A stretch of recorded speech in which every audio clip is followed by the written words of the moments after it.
বিয়ের সময় মা বলেছিল যে শ্বশুর বাড়িতে গিয়ে যতটা পারবে মুখ বন্ধ রাখবে, একেবারে মুখে কুলু এঁটে রাখা, কারণ বৌমাদের কোনো শত্রু হয় না। তো মার আদেশ মতনই চলছিলাম। আমাকে এত শুনিয়েছে শ্বশুর বাড়ি থেকে, এত শুনিয়েছে যে আমার একটা কান খারাপ হয়ে গেল। একটা কান যখন খারাপ হয়ে গেল তখন আমি কি করব?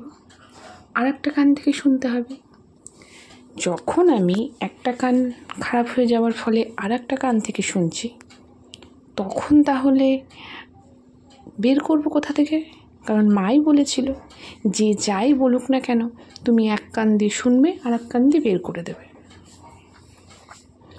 তো আমার এক কান খারাপ, এখন আমি আর একটা অন্য কান দিয়ে শুনছি, তাহলে তো আমাকে বের করতে হবে।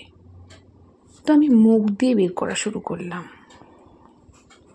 তো সত্যি গাইস, বিশ্বাস করবেন না, আমি যখনই মুখ দিয়ে বের করা শুরু করলাম, আমাকে যারা যারা কথা শোনাচ্ছিল তাদের মুখে কুলু এঁটে গেছে।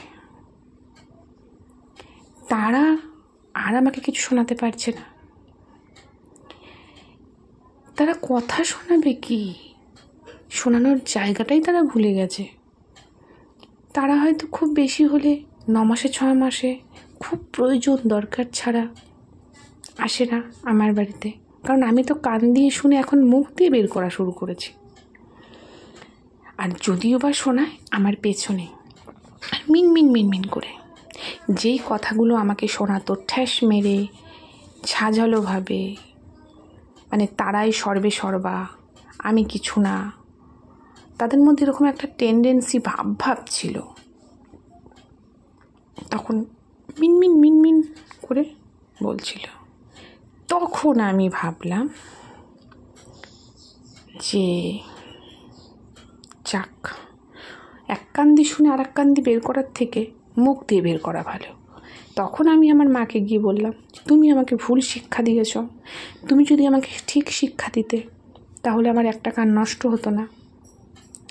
যে এক কান দিয়ে শুনে আর এক কান দিয়ে বের করে দিবি, মুখে কুলু এঁটে থাকবি। তুমি বলেছিলে বৌমাদের কোনো শত্রু হয় না। ওই তোমার এই শিক্ষাটা আমার ভুল হয়ে গেল। আমার এক কানটা নষ্ট হয়ে যাওয়ার ফলে আমি বের করব কোথা থেকে? মুখ দিয়ে যেই বের করলাম সবাই চুপ হয়ে গেল, কেউ এখন আর আমাকে কথা শোনাতে পারছে না। কেমন লাগলো বন্ধু আমার এই ছোট্ট 2 লাইনের গল্পটা? অবশ্যই কমেন্ট করে জানাবেন। আর হ্যাঁ, কানের যত্ন নেবেন। কখনো এক কান দিয়ে শুনে আর কান দিয়ে বের করবেন না, মুখ দিয়ে বের করার চেষ্টা করবেন, তবেই ঠিক থাকবে। কলমে দীপা পাল দত্তের সাথে কণ্ঠেও দীপা পাল দত্ত। নমস্কার।